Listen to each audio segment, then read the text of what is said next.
with comedian David Boyle, and I'm quitting alcohol. So I was back at Jiu Jitsu today and I just have to keep going. It's the best fucking workout you can do. It's so fucking intense. I swear to God, I wish I'd found it earlier. It's one of these fucking things that I know I would have been good at if I'd started it when I was younger. That's what I needed when I was younger. Something fucking to discipline me. I always knew I needed to do a martial art. It was always in the back of my head. I didn't even know what Jiu Jitsu was fucking 15 years ago though. And Jiu Jitsu is the one. I was always like, maybe I'll do karate, but karate's a little bit gay. Then you've got taekwondo, and that's even gayer than karate. The only thing gay than taekwondo is probably Jiu Jitsu, but the only thing gayer than taekwondo is fucking Tai Chi. But here's my suspicion with Tai Chi. I think it's like energy transfer, but not for this realm. It's for when you die and you've got to fight off the fucking demons to get the human rebirth. You're going to need all that Tai Chi shit. Your Jiu-Jitsu shit isn't going to fucking work in the afterlife. You need to know how to transfer the energy. So that's why you want to be doing Tai Chi, to fight off the fucking demon dragons. But on Earth, it looks full gay. It's just disappointing that I've found this thing that I think I'm decent at. I think I'm going to be decent at it, as long as I don't get injured. It's just disappointing. I'm an old, fat, balding guy now. Like today, I hadn't sparred, I think it's 2 months now. 6 weeks in India, probably 2 weeks before I went to India. Longer than 2 months. Like 2.5 months or something. And I haven't been keeping up with my fitness and all that sort of shit. I couldn't remember any of the moves. So I went down there today and we did 3 rounds of sparring.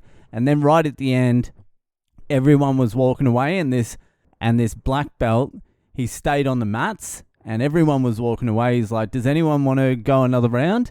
And I was like, fuck it. Yeah, let's go another round. Do you mind rolling with me? Because I'm a 1 stripe. So he's probably looking at me going, fucking what a waste of time. But I did see a micro expression that said to me that he wasn't interested in fucking having a roll with me. But he agreed, and I haven't rolled with a black belt before. And I'm going to fucking say right at the top that he was an older dude and he was a smaller dude than me.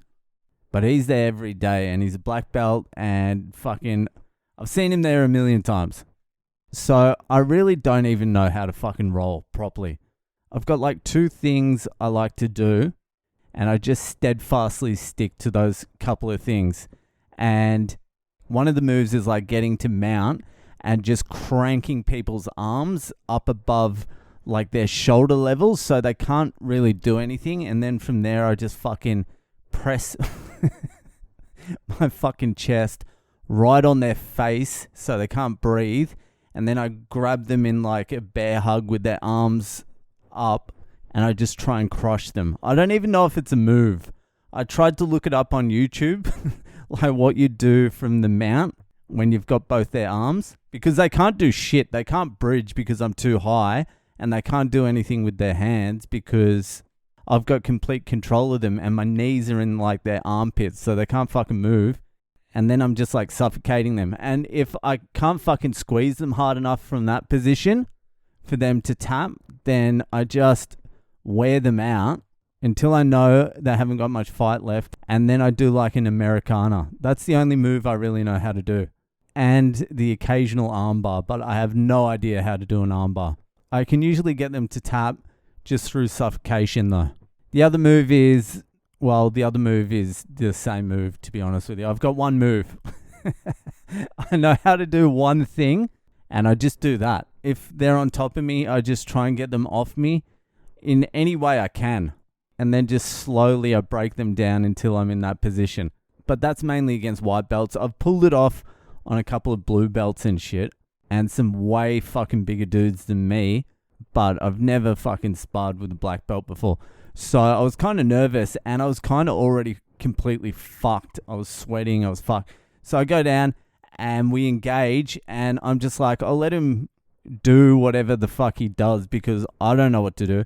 I have 1 move and that's all I'm going to do. So he gets me, he ties me up a little bit. He's on top of me, but I've got him in guard, and then he's doing something with my arm and he's trying to pass my guard, and I'm trying to stop him, and I can feel he's overcommitted on one side of his body. Like there's too much weight on one side of his body, and he's a little bit off balance. So I'm like, should I just try and fucking get on top of this cunt? So I grabbed his gi, the pants, and I held his leg while he was heavy on it, and I just fucking whooped him over. I fucking swept him, and then I ended up in mount. It was fucking wild, and he was pretty surprised. I think he thought it was a fluke. So we keep on going. Then I get into some bad positions, but he never had me like cooked. He had me almost cooked, but I stayed calm, and I managed to wriggle out of this fucking real bad position. Like I was facing the floor, and his chest was on my back, like crushing me into the ground, but I was somehow I got out of that as well. And then I was like holding him by his gi, and he was on top of me, and he was working this position to get into this position for a submission. I didn't know what submission he was trying to pull because I just fucking don't know. But I knew he was fucking moving me around to get to this thing. So I fucking was holding him, and then he kept on overcommitting. This is like fucking a minute left of the 5-minute round, but he kept on overcommitting his weight to one side. So I could feel it, and he was too focused on the fucking submission, and I sort of like tilted him over a little further towards the side he had all his fucking pressure on. So he had to put his hand out so he wouldn't fall, and then I fucking just lifted him up, flipped him over, and ended up on top of him in side control in like the dominant position. So I swept this black belt twice and finished the round in the dominant position, and I was absolutely fucking cooked at the end. I couldn't breathe. But after it, he was like, "Were you trying to go for that neck submission?" I'm like, "What?" I'm like, "Mate, honestly, I don't even know how to do a neck submission." He's like, "I've only gone unconscious once through a submission, and it was that submission you had."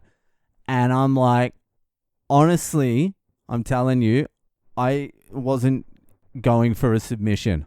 That never even entered my mind. I didn't even know where my hands were. But he was like, "That was good, man. That was fucking good. It was a great roll. Thanks this, thanks that." So I earned a little bit of respect from the black belt. I was very fucking happy. I thought he was going to choke me out like 30 times. So the YouTubing has paid off. Don't fucking practice. Just get on YouTube, sit there with a tea, and just watch it. Just constantly. And then also fight someone about half your size and weight. That also helps. Anyway, I'll be back there. I'm going to try and get that fucking blue belt this year. But that'll do for tonight. If you're enjoying the podcast, give it a share around, and I'll see you the fuck later.